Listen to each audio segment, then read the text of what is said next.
സ്ഥാനാർത്ഥി ചർച്ചകളിലേക്ക് കടന്നിട്ടില്ല. ഞങ്ങൾ മുന്നൊരുക്കങ്ങൾ നന്നായിട്ട് നടത്തുന്നുണ്ട്. അവിടെ UDF സജ്ജമാണ്. വലിയ ഭൂരിപക്ഷത്തിൽ UDF നിലമ്പൂർ നിയോജകമണ്ഡലം തിരിച്ചു പിടിക്കും. PV അൻവർ UDFന് പിന്തുണ പ്രഖ്യാപിച്ചിട്ടുണ്ട്. ഞങ്ങളത് സ്വീകരിച്ചിട്ടുണ്ട്. അദ്ദേഹം ഞങ്ങളുടെ കൂടെ ഉണ്ടാവും. സംശയം അല്ല, അദ്ദേഹം പറഞ്ഞിട്ടുണ്ട്. ഞങ്ങളത് സമ്മതിച്ചിട്ടുണ്ട്. ഞങ്ങളതിന് അങ്ങയുടെ പിന്തുണ വേണ്ടെന്ന് ഞങ്ങൾ പറഞ്ഞിട്ടില്ലല്ലോ. അദ്ദേഹത്തിന്റെ പിന്തുണ ഞങ്ങൾക്ക് വേണം. ഞങ്ങളത് ആവശ്യപ്പെട്ടിട്ടുണ്ട്. അദ്ദേഹം തന്നിട്ടുമുണ്ട്. അദ്ദേഹം ഞങ്ങളുടെ കൂടെ ഉണ്ടാവും സഹയാത്രികനായി. സംശയത അല്ല, അതൊക്കെ മുന്നണി തീരുമാനിക്കേണ്ട, ഞാൻ ഒറ്റയ്ക്ക് തീരുമാനിക്കേണ്ട കാര്യമല്ല. അതിന്റെ വിശദാംശങ്ങളെല്ലാം ചർച്ച ചെയ്യും.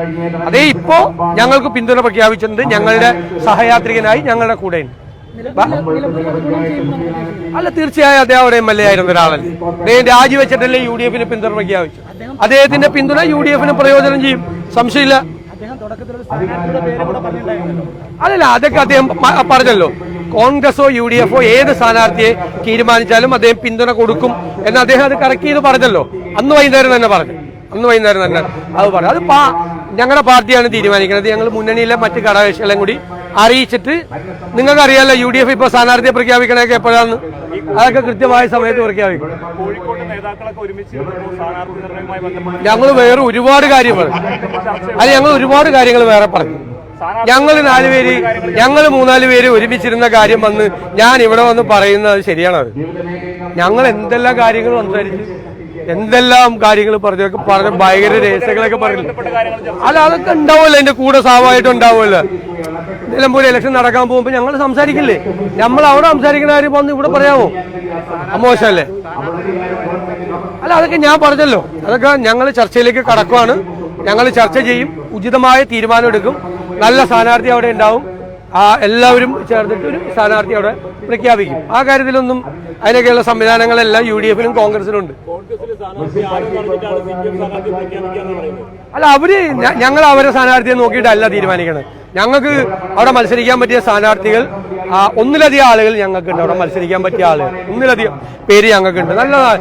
അതിൽ ഞങ്ങൾ സാഹചര്യങ്ങളും മറ്റും നോക്കിയിട്ട് അവിടെ ഒരു സ്ഥാനാർത്ഥിയെ തീരുമാനിക്കും.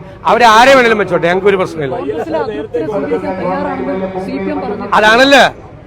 അയ്യോ, പാലക്കാട് ഒരു അനുഭവം ഉണ്ടായിട്ടും പഠിച്ചില്ല എന്ന് മനസ്സിലായി. പഠിക്കരുത്.